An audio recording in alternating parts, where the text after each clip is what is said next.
So to change the default download location for Google Chrome, it's actually very simple. So the first thing we need to do is open up Google Chrome, and once you've done this, you want to click on the three dots in the top right hand corner, and then you want to go ahead and click on Settings.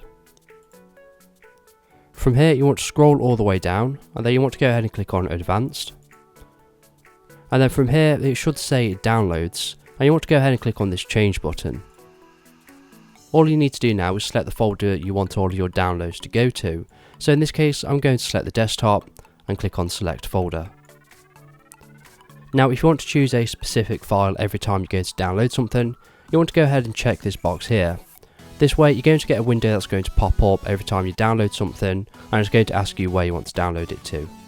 You can go ahead and close this tab, and your default download location has officially changed. And that's all you need to do to change your download location for Google Chrome.